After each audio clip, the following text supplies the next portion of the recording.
Hello বন্ধুরা, welcome to my another blog. আজকে তোমাদের জন্য আমি খুব সহজ একটা রান্না নিয়ে আসলাম। যারা রান্না করতে পারে না অথচ রান্না করে খেতে হয়, তাদের জন্য কিন্তু খুব সহজ একটি রেসিপি। একটু চেষ্টা করলেই আপনারা পেরে যাবেন। আশা করি বাইরে থাকা ভাই বোনেরা এই রান্নাটি একদিন হলেও ট্রাই করে দেখবে। আর কথা না বলে আমরা সরাসরি চলে যাই রান্নার। আমার রান্নার প্রথমে আমি কড়াইতে তেল দিয়ে দিয়েছি এবং ফোড়ন হিসেবে ব্যবহার করেছি সরিষা, আর তার ভিতর দিয়ে দিলাম চিংড়ি আর কাঁচামরিচ। আর এগুলোকে খুব ভালোভাবে ভাজি করে নিতে হবে ফার্স্টে। এর ভিতর আমি হালকা একটু হলুদ আর একটু লবণ ব্যবহার করলাম। এটার ভিতর আমরা ফোড়ন হিসেবে জিরাও দিতে পারি, কিন্তু আমার কাছে মনে হয় এই রান্নাটা সরিষা দিলে বেশি ভালো হয় আর লাগেও ভালো। যাই হোক, আপনারা ইচ্ছা করলে জিরা অথবা সরিষা যে কোনো একটা দিলেই হবে, আবার দুইটা দিলেই হবে। এখন আমি এই পর্যায়ে এর ভিতর আমার সবজিটা দিয়ে দিব। সবজিটা আমি আগে থেকেই কেটে রেখেছিলাম। আর সবজিটা দেখুন, যারা শুধু ভর্তা ভাজিতে অভ্যস্ত বাইরে থেকে, কিন্তু তরকারি রান্না করা অনেক ঝামেলা যাদের কাছে মনে হয়, তাদের কাছে কিন্তু এই রান্নাটা অনেক সহজ হবে। এবার আমি সবজিটা দিয়ে খুব ভালোভাবে নেড়ে চেড়ে দেবো। আর এটা আমাদের পোল্লা নামেই পরিচিত। আর তোমরা যেসব জেলায় বাস করো, তোমাদের এলাকায় এই সবজিটির কী নাম অবশ্যই কমেন্টে জানাবা। এখন আমি সবজির ভিতর হলুদ আর লবণ দিয়ে দিলাম। সবজিটিকে এবার আমি খুব ভালোভাবে নেড়ে চেড়ে লবণ হলুদ মিশিয়ে নিব। রান্নাটা কিন্তু খুবই সহজ, একটু চেষ্টা করলেই তোমরা পেরে যাবে। যারা বাইরে থেকে শুধু আলু ভর্তা খেয়ে থাকো, তারা এই তরকারিটি খুব সহজে রান্না করতে পারবে কিন্তু। আর এখন আমি এই পর্যায়ে তরকারিটিকে একটা ঢাকনা দিয়ে ঢেকে দিব।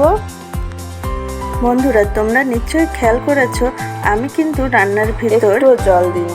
আমার এই রান্নার ভিতর তোমরা চিন্তা করতে পারো যে আমি জল ব্যবহার করেছি, কিন্তু না, এটা আমি ঢেকে দিয়েছিলাম। আর এটা যেহেতু জলীয় তরকারি, সেহেতু এটা জল ব্যবহার আমি একটুও করিনি, শুধুই এটা থেকে জল বের হয়ে গেছে। আর এই কারণেই আমি বলেছি খুব সহজ রান্না, কারণ তোমাদের জল দিতে হবে কতটুকু, কী পরিমাণ দিলে ভালো লাগবে, এটা এই ধরনের কোনো অনুমানের কোনো দরকার নাই। কারণ সবজি থেকে যতটুক জল বের হবে ততটুক জলে সবজি আলু সব সেদ্ধ হয়ে যাবে। তরকারিতে জাল হতে হতে তোমাদের একটা সিক্রেট বলি। এখন বাজারে কিন্তু সবজির অনেক দাম, তাই না? ঝালের কিন্তু প্রচণ্ড দাম।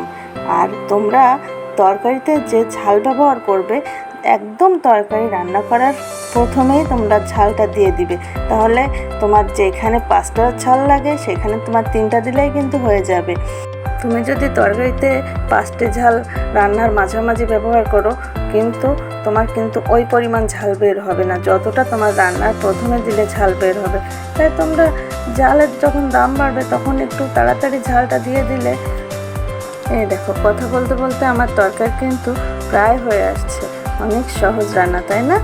এই যে দেখো, এটা প্রায় সেদ্ধ হয়ে গেছে। আমি তো ঢাকনা দিয়ে ঢেকে রেখেছিলাম, ঢাকনা দিয়ে ঢেকে রাখলে খুব তাড়াতাড়ি সেদ্ধ হয়ে যায়। আর এখন আমি দেখে নিব আলু ভালো করে সিদ্ধ হয়েছে কিনা। আলু একটু শক্ত, তো আলু সেদ্ধ হয়ে গেলে আমার তরকারিটা মোটামুটি হয়ে গেছে। কারণ পোল্লা আর খুব একটা জাল লাগে না, এটা রান্না করতে তাড়াতাড়ি হয়ে যায়। তরকারিটা কিন্তু হয়ে গেছে। আর আমি ফার্স্টে ফোড়নের সেই সরিষা আর একটু জিরা কেটে উঠে রাখছিলাম, আর এগুলো আমি খুব ভালোভাবে একটু চামচ দিয়ে পিষে তরকারির ভিতর দিয়ে দিব। এতে কিন্তু সরিষার একটা ঘ্রাণ আসবে, বুঝেছ? আর আমার তরকারিটা হয়ে গেছে। আমি তরকারির ভিতর দিয়ে দিলাম সরিষাটা। আর এখন আমি তরকারিটাকে নামিয়ে নিব। কালারও ভালো এসেছে আর খেতেও অনেক মজা হবে। বন্ধুরা, একদিন একটু চেষ্টা করে দেখো, এটা খুবই সহজ রান্না।